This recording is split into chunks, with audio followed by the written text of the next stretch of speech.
Super, donc j'ai des petites consignes pour vous. Premièrement, veuillez s'il vous plaît me dire votre numéro d'équipe. STR-12. Super. Donc, les consignes vont comme suit. Vous avez 15 minutes pour la présentation. Je vous montrerai le temps restant aux 7, 4 et 2 minutes ainsi qu'aux 30 secondes restantes. Je ferai le décompte des 10 dernières secondes avec mes doigts et j'afficherai un carton indiquant la fin de votre présentation. Une période de questions d'une durée de 5 minutes chronométrée suivra. Après les 5 minutes, j'annoncerai la fin de celle-ci. Si vous êtes en train de répondre à une question, veuillez brièvement conclure. Vous ne devez en aucun temps dévoiler la provenance de votre cégep sous peine de disqualification immédiate. Veuillez s'il vous plaît rester dans la zone de captation vidéo délimitée par les marques au sol. Bon, il n'y a pas de marque au sol, les gars, mais là, je vais te pointer, je m'excuse. Pas toi. Toi, t'es pas dans l'écran. Fait que faites juste vous tasser un petit peu par là. La limite, c'est vraiment l'écran d'ordinateur, puis ça, de ce bord-là, il n'y a pas de problème. Fait que là, vous êtes super bien placés. À tous les observateurs, le silence vous sera demandé tout au long de la présentation et la période de questions. Si vous désirez applaudir, vous devez attendre à la fin de la période de questions. Vous ne devez en aucun temps dévoiler la provenance de l'équipe qui présente. Aucune entrée ni sortie de la salle n'est permise durant la présentation ou de la période de questions. Veuillez éteindre la sonnerie de vos téléphones. J'inviterai maintenant les juges à se présenter et vous pourrez par la suite débuter votre présentation. Bonjour, Pauline Picotin, directrice générale de l'Accès Service. Étienne Boutier, rédacteur du cas et diplôme en gestion de classe. Nathanaël Pro, conseiller aux ressources humaines à Accès Service. Et Lionel Doras, professeur en gestion des ressources humaines à l'Université de Sherbrooke. Frédéric Romain, professeur d'économie à l'UQTR. Oui, messieurs. Merci. Accompagnement, inclusion, dignité, excellence et respect, c'est peut-être des valeurs qui sonnent une cloche. Mais vous savez quoi? Nous aussi, ça nous sonne une cloche parce que c'est vraiment des valeurs qu'on partage, tout comme votre entreprise. Et donc, aujourd'hui, nous sommes là pour vous assurer que votre entreprise puisse atteindre son plein potentiel en vous proposant une solution à un problème qui nous a été donné. Et donc, sans plus tarder, je ne vais pas vous faire attendre, lançons-nous dans le feu de l'action et je vais passer je vais passer la parole à mon collègue Carl. Et nous sommes l'agence CE et mon nom c'est Richard Desaulniers. Je suis accompagné de mon collègue Carl et de mon collègue Elliot. Et donc, sans plus tarder, je vais vous laisser la parole pour qu'il puisse vous parler du déroulement. Premièrement, on va vous parler du mandat. Ensuite, on va vous montrer la situation actuelle de votre entreprise, les problématiques et la situation alternative, et ensuite les retombées. Pour ça, je vais vous laisser la parole à M. Elliott. Parfait. Pour le mandat, on nous a été demandé de rapprocher l'entreprise à sa mission. Puis pour ça, on devait analyser l'option de la décroissance et explorer d'autres options qu'on pourrait prendre. Donc, je laisse la parole à Carl pour vous parler de la situation actuelle. Enfin, dans le fond, votre entreprise est vraiment bonne à l'inclusion. Sur ça, vous êtes vraiment concentré sur le développement durable, vos prix sont vraiment compétitifs, vous avez des bonnes formations spécialisées. Le point à améliorer, c'est votre capacité de production. Vos employés, techniquement, ils ont des capacités réduites, donc ce ne serait pas des capacités autant productives qu'une personne normale. Sur ça, vos sous-traitants correspondent à 30% de vos personnes que vous donnez vos contrats. Ensuite, vos taux de rétention sont bons, mais encore à améliorer. Et votre emploi est quand même restrictif selon l'ensemble des travailleurs recherchés. Je vais vous laisser la parole à Élie pour l'opportunité de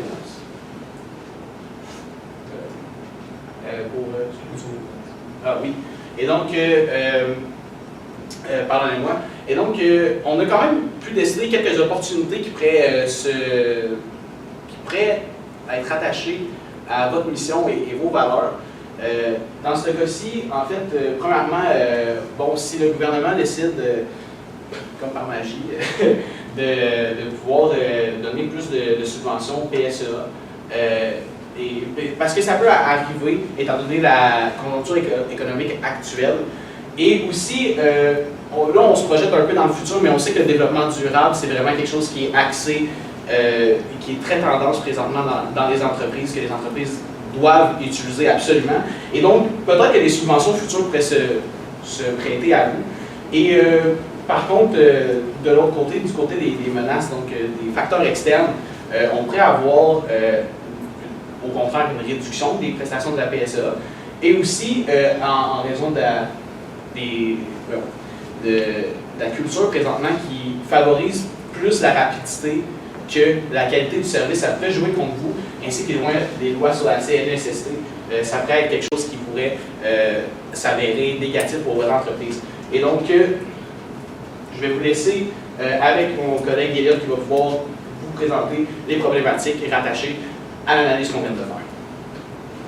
Parfait. Donc, comme on va parler plus tôt, la sous-traitance, ça vient un peu créer un décalage avec vos valeurs en tant qu'entreprise, puisque ça l'empêche un peu des personnes à capacité réduite de faire l'emploi. La main-d'œuvre est difficile à trouver déjà de base, donc arriver dans un bassin où est-ce que c'est déjà plus réduit, ça vient créer une problématique. Les subventions sont plus difficiles à aller chercher quand vous faites usage des sous-traitants. La capacité de production est réduite en plus à cause qu'il y a une réduction des capacités chez les personnes handicapées. L'emploi, il y a des restrictions pour être employé. Donc, encore là, ça vient réduire la façon de potentiels employés. Donc, je vais laisser la parole à Élie pour les solutions. Oui, donc en fait, pour juste rapidement revenir au mandat, en fait, on a conclu que l'option de la décroissance, c'était pas une solution qui était peut-être avantageuse pour votre entreprise, parce que selon nous, ça vous éloignait de votre mission, de vos valeurs, en raison du chiffre d'affaires, en raison des conséquences qui se résulteraient dans une décroissance de votre chiffre d'affaires, qui vous empêcherait de faire des investissements auprès de vos employés. Et donc, pour pallier à ça, on vous propose une solution alternative, en fait, c'est de réduire la sous-traitance afin de, justement, rallier de nouveau vos valeurs d'entreprises qui sont aussi axées sur le développement durable. Pardon. Et donc, pour l'application, c'est important de fractionner la charge de travail. Donc, on le sait, les employés à capacité réduite, ils ne peuvent pas tout faire. Puis vous en êtes conscient, on en est conscient aussi. C'est quelque chose qui est important pour nous d'adapter le travail à leur capacité.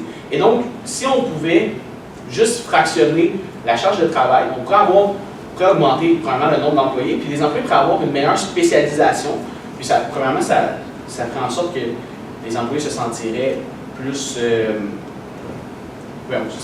valorisés, donc avoir un spécialiste d'une telle fonction ou peu importe. Et donc, ça pourrait être quelque chose qui pourrait jouer en votre faveur. Et vous serez d'accord avec moi, le côté vert du développement durable, c'est pas quelque chose qui est tout le temps facile à aller chercher. Mais pour ça, on a une solution qui favorise non seulement l'inclusion de vos employés et de fractionner la charge de travail pour pouvoir aller chercher un plus grand nombre d'employés malgré le secteur qui est difficile d'aller chercher avec la main-d'œuvre. Et pour ce faire, on vous propose un projet pilote vert. Ce projet pilote-là a déjà fait ses preuves dans la ville de San Francisco. Et donc, le projet consiste à prendre, par exemple, vous l'avez vu dans le QTR, des bacs de récupération, compost, déchets. Ce genre de choses-là, c'est quelque chose que, oui, les gens vont mettre en chose dans le recyclage, mais c'est pas parfait. Et le but, c'est vraiment de réduire le taux de déchets qui ne sont pas placés à la bonne place. Et donc, moi, ce que je veux en venir avec ça, c'est que vous pourriez avoir des employés qui ont des capacités un peu plus réduites que les autres, et vous pourriez justement leur faire trier les déchets. Par exemple, dans votre entreprise, dans votre siège social, ou peu importe, afin qu'ils puissent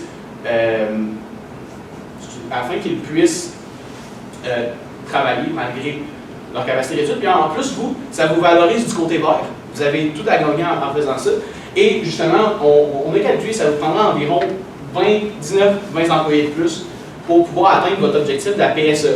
Et ça, c'est quelque chose de très important pour vous. Les subventions, c'est un peu ce qui, pas ce qui fait rouler votre entreprise, mais sans ça, ça serait plutôt difficile. Vous serez d'accord avec moi. Et donc, pour les retombées, je vais laisser la parole à mon collègue qui va pouvoir vous parler des retombées de cette solution-là. En fait, c'est sûr, pour commencer, vous allez avoir une petite diminution des chiffres d'affaires, mais il faut quand même penser que ça va être un bon investissement pour le bien-être de vos employés. Ensuite, du côté environnement, comme Eddie a mentionné plus tôt, c'est sûr, on va chercher le côté vert de l'entreprise, donc ça va peut-être améliorer l'image de votre entreprise en tant que telle. Sinon ça, vous avez plus d'employés à capacité réduite. Votre objectif, c'est de 75 %. Vous êtes en ce moment à 68, donc une petite augmentation de même peut apporter un petit positif à l'entreprise. Comme j'ai mentionné, c'est un bon bien-être, c'est l'investissement. Vous allez avoir plus d'heures pour vos employés. Vos employés vont recevoir une plus grosse charge de travail pour atteindre, je pense, autour de 200 000 heures pour avoir le PSE. Sinon ça, vous allez avoir une meilleure réponse à la demande. Puis votre projet pilote vous demandez un peu de coupage. Comme vous pouvez voir ici, vous commencez assez populaire dans le milieu, vous avez un petit creux, ça va être pour plus votre investissement, après ça, votre retour sur investissement va accroître et vous allez faire un bon potentiel, puis ça va bien un bon succès. Pour finir, je vais passer la parole à lui. Donc, comme vous avez pu le constater, on a fait, premièrement, une analyse de votre entreprise, donc de la situation actuelle de votre entreprise. Par la suite, on a pu faire une conclusion que peut-être que l'option de la décroissance n'allait peut-être pas chercher toutes les valeurs de votre entreprise pour atteindre le plein potentiel de ce que vous voulez projeter comme image. Et donc, par la suite, on vous a présenté quelques problématiques qu'on a décelées avec notre analyse FFOM, comme on l'appelle. Et on vous a présenté une solution alternative au projet de la décroissance qui, selon nous, serait beaucoup plus favorable au développement durable. Non seulement ça, mais aussi au bien-être de vos employés, parce que c'est une des choses qui est importante pour vous. Et même nous, c'est des valeurs qui viennent vraiment nous rejoindre, puis on veut vraiment vous aider dans ça, et c'est pour ça qu'on vous propose cette solution-là. Et donc, maintenant, la balle se retrouve dans votre camp, et donc je vais vous demander si vous avez des questions. Vous avez parlé que vous voulez réduire la sous-traitance. Comment vous allez réduire la sous-traitance? Est-ce qu'on va réduire des contrats aussi? Ou on va juste magiquement être capable de faire la job? Écoutez, je vais répondre à cette question-là. En fait, comme on l'a mentionné, on veut réduire la sous-traitance en les remplaçant par des employés qui sont à capacité réduite pour justement pouvoir atteindre votre... pour que ça puisse atteindre votre objectif de PSEA. Donc c'est vraiment ça le plus là, parce que ça représentait quand même un gros pourcentage de votre entreprise, je crois environ 30% de ce qui est en sous-traitance, et donc réduire ça, aller atteindre votre objectif d'avoir au moins 75% de vos employés qui sont éligibles à la PSEA. Et donc c'est comme ça qu'on voulait pallier à ça.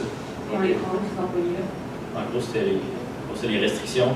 On se disait qu'on pouvait peut-être prendre les emplois qui sont déjà là, les tâches qui sont déjà là, puis les réduire pour les rendre plus simples, pour qu'ils soient accessibles pour les personnes qui rentrent pas dans vos restrictions déjà de base. Et donc, engager plus de... avoir la faculté pour vous d'engager plus de personnes par la suite. Vous nous avez parlé de la charge de travail, bon, on parle un peu de spécialisation au niveau des employés. J'aimerais que vous me défendiez votre point, en quoi ça pourrait être favorable pour l'organisation de spécialiser ses employés plutôt que de les rendre polyvalents, d'être en mesure de se déplacer d'une activité à l'autre. C'est justement, vu que ces employés-là ont une capacité réduite, plus développement, peut-être, on les spécialiserait dans une tâche plus simple, plus réduite pour qu'ils aient accès à ces emplois-là. Mais c'est Qui n'ont pas accès à les employés, si je comprends bien. Non, c'est ça. Ça serait aller chercher d'autres employés qui ne rentrent pas dans vos restrictions actuelles pour pouvoir...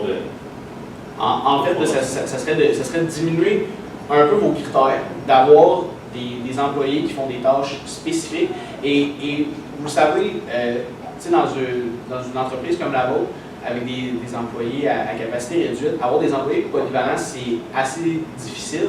Et donc, c'est pour ça qu'on pense que si vous avez des employés qui ont des tâches précises, vous allez vraiment être capable d'aller chercher plus de gens parce que vous allez réduire vos critères d'admissibilité de votre entreprise. Et donc, vous comprenez ce que je veux dire en fait.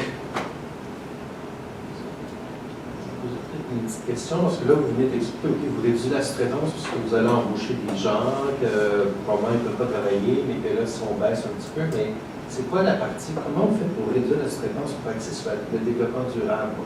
Il est où le petit bout de développement durable là-dedans? Parce que ce que vous faites, c'est que vous réduisez la sous-traitance pour on embauche d'autres monde. Le développement durable rentre où là-dedans? Oui, donc je vais répondre à cette question-là parce que ça concerne un peu plus ma partie, mais au final, si je comprends bien votre question, en fait, c'est que vous voulez savoir en quoi on inclut le développement durable en embauchant d'autres employés. Non, c'est parce qu'il y a un moment donné dans vos PowerPoint, c'est marqué réduire la sous-traitance pour axer sur le développement durable. Oui, ok, parfait. Mais comment on axe le développement durable en réduisant la sous-traitance? C'est pas le lien entre les deux. C'est ça, excellent. Donc, le projet vert, en fait, il sert à ça, le projet vert, en fait. C'est que plus tard, en fait, pour une durée de 2 ans, après ça, vous allez être capable de pouvoir mettre ça dans vos services à vous. Et donc vraiment, avoir plus. Les employés qui sont déjà là, ils restent là, ils font la même chose, ils sont déjà capables de le faire. Nous, ce qu'on vous propose, en fait, c'est de diminuer votre sous-traitance en allant chercher une partie du marché de l'emploi que vous n'exploitez pas présentement. Et donc, avec le projet vert, qui vont être, selon nous, des tâches peut-être un peu moins difficiles et plus accessibles pour certaines personnes, ça va vous permettre au final, de diminuer votre sous-traitance, puis après ça, justement, à pouvoir commencer à former plus d'employés à faire certaines tâches. Je ne sais pas si... Mais ça veut dire qu'il faut réduire le nombre de contrats, parce qu'on est en surproduction de 125%. Donc, si on enlève la sous-traitance, il va manquer des employés pour rendre les contrats, puis là, vous voulez créer un nouveau service aussi. Oui, non, ben c'est ça. Je comprends ce que vous voulez dire, mais vous êtes en surproduction parce que vous n'avez pas assez d'employés pour combler la demande. Et donc, nous, ce qu'on vous propose, c'est d'avoir plus d'employés pour aller combler cette demande-là. Oui, mais en créant de nouveaux services, pas en faisant ce que les gens En créant un nouveau service qui va pouvoir vous permettre de déjà former des employés à pouvoir aller faire d'autres tâches par la suite. Je ne sais pas si... Non, en fait, non, c'est ça, c'est terminé. C'est ça. Merci beaucoup.